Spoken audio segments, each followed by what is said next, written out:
Dog kisses the owner's head to say goodbye, and a true miracle happened. John and Sarah met in college, and from the moment they laid eyes on each other, they knew they were meant to be together. They had a shared passion for helping others, and they spent countless hours volunteering at local shelters and charities. They were the perfect match, and after they graduated, they got married and started their life together. A few years into their marriage, they decided they wanted to start a family. They were overjoyed when Sarah became pregnant, and they eagerly prepared for the arrival of their little one. They knew they wanted to get a dog to complete their family, and after much research, they found Max, a Labrador retriever known for his gentle and loving personality. Max quickly became a part of their family, and he and Sarah became fast friends. When Oliver was born, Max was immediately drawn to him. He would lay next to Oliver's crib and watch him sleep, as if he knew that this little human was someone special. However, things took a turn for the worse when Oliver was diagnosed with a rare and serious medical condition shortly after his birth. The family spent the first few months of Oliver's life in and out of hospitals, desperately trying to find a cure for their beloved son. Max was always by their side, providing comfort and support in any way he could. As Oliver's condition worsened, John and Sarah were heartbroken. They spent every moment they could by their son's side, hoping and praying for a miracle. Max never left Oliver's side either, always laying by his crib or bed, watching over him with big brown eyes. Despite their best efforts, Oliver's condition continued to deteriorate, and the family was told that there was nothing more that could be done. They were devastated at the thought of losing their beloved son. They decided to have a small funeral for Oliver so that they could say their final goodbyes. At the funeral home, Max walked over to Oliver's casket and did something incredible. He licked Oliver's face and gave him a gentle nudge with his nose, as if he was trying to say goodbye to his beloved friend. Suddenly, a strange and beautiful thing happened. Oliver's body started to show signs of life, and he began to wake up. Doctors were amazed and could hardly believe what they were seeing. Oliver was alive and well. Later, scientists analyzed the situation and discovered that Max's loving gesture had somehow triggered a reaction in Oliver's brain that caused him to awaken from his coma. They found that the emotional connection between Oliver and Max had released a surge of oxytocin in Oliver's brain, which stimulated his body to come back to life. The family was overjoyed and grateful to have their little boy back with them. They knew that Max's love and loyalty had played a big role in bringing him back. They also knew that there was something special about the connection between Max and Oliver, and they vowed to cherish it forever. As they settled back into their life together, John and Sarah realized just how much they had to be grateful for. They had each other, their beautiful son, and their faithful dog Max. They knew that life would never be easy, but they also knew that with love and connection, anything was possible.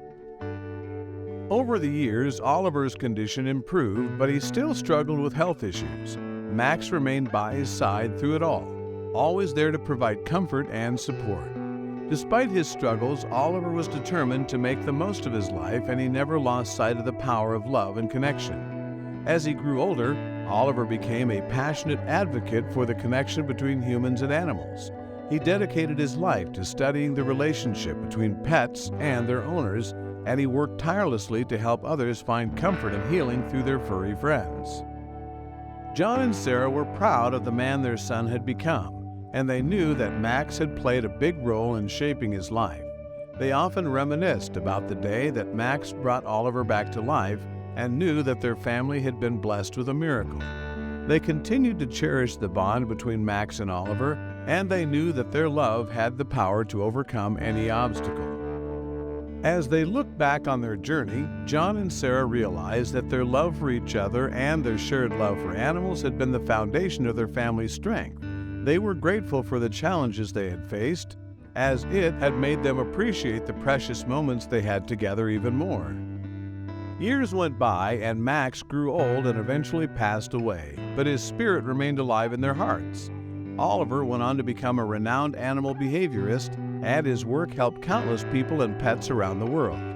As John and Sarah approached the end of their own journey, they knew that they had been blessed with a life full of love and connection. They knew that their love for each other, for Max, and for their son had been the most precious gift they could have ever received. As they closed their eyes for the last time, they knew that they would be reunited with Max and Oliver in a place where love and connection never fades away. Their family's love had been a true miracle, one that had the power to change lives and transform the world. In another similar case, a dog behaved strangely toward the owner's baby, but when they discovered the reason behind it, they were shocked. Although he had heard of storms or even spirits spook dogs, the way Killian was acting around the babysitter was strange out of a horror film. There was a serious problem. They had to take a rather cunning and deceptive action, but they both understood that the truth had to be revealed. But as soon as they heard the recording again, they dialed the police. In South Carolina, Benjamin and Hope Jordan, a happily married couple, were finally living the American ideal. Their family of 4, which included 7-month-old Finn and a large, obedient dog called Killian, appeared to be living the dream. The Jordans were working extremely hard to support their family and their future, but they were unaware of the evil that was present in their house. It became obvious that Benjamin and Hope would need a babysitter to watch little Finn while they were out because both of them had demanding jobs. The Jordans were overjoyed to have discovered the ideal candidate to take care of their home when Alexis Kahn's background check revealed nothing concerning.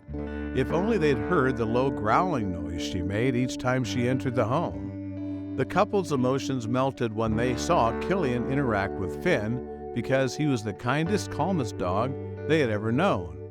They never thought of him as a guard dog because he wasn't the most courageous dog, but he was a wonderful friend to little Finn. However, Benjamin and Hope soon found out that Killian's actions had taken an abrupt and peculiar turn.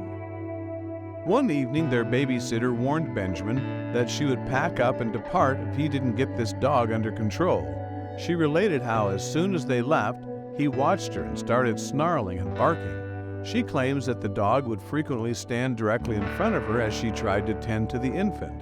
She yelled, "I'm afraid that the dog, and what about Finn's safety?" Benjamin and Hope were totally shocked. Benjamin made an effort to comfort himself. They had no reason to have any doubts about Killian because of how well he handled little Finn. He said quietly to himself he would never, Benjamin told himself as he was just being silly as his mind went crazy. But as Alexis's complaints about the canine grew louder, Benjamin came to the conclusion that there must be another issue. Benjamin talked to some other people who had pets. They speculated that Killian may have grown to have a behavioral problem. But why did he start to feel uncomfortable around strangers now?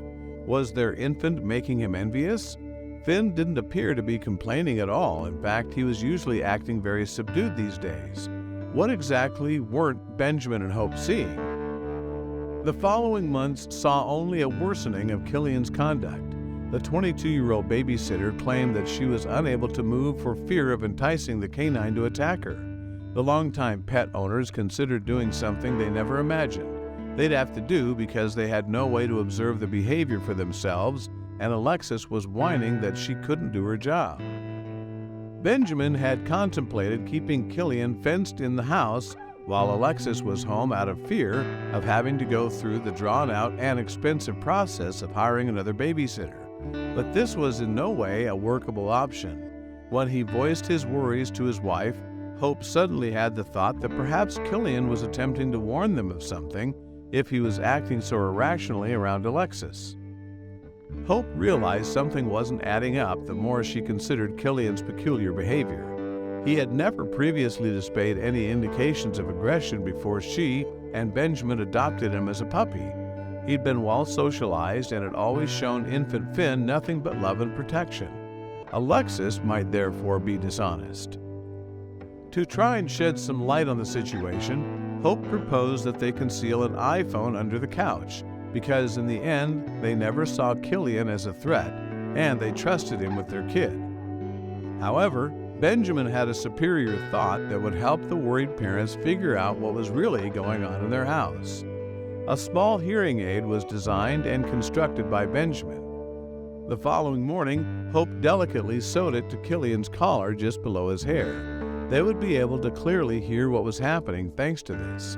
It would hopefully provide some insight into what was setting off their usually calm dog while they were gone during the day.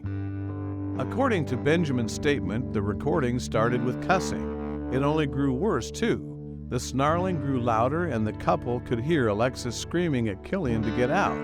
Then they heard another sound that sent chills down their spines. Benjamin picked up his phone and called the cops without saying anything. The audio tape showed Alexis screaming and cursing at the infant. The officers listened intently and expressed sympathy for the Jordans. However, they were unsure of the legal validity of an audio clip.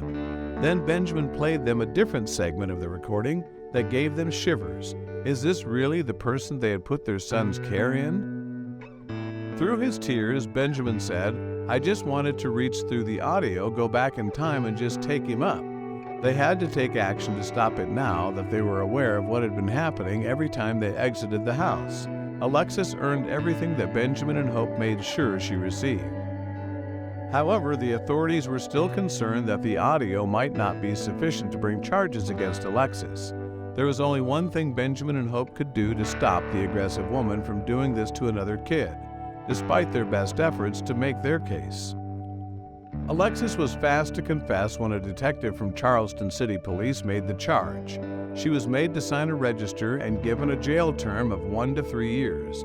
Benjamin said, "That's great news to us, to know that perhaps Finn's experience has helped save the life of another child in the future." Benjamin expressed regret to know that for 5 months I had given my kid to a monster. He didn't even want to think about what might have happened then had our dog not alerted us to the danger, had my wife's instincts not said we need to make something happen.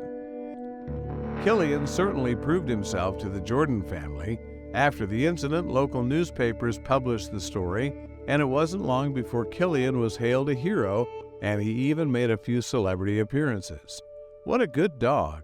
If background checks don't alert us to dangerous people, can we really rely on our dogs to warn us that we might be inviting evil into our homes?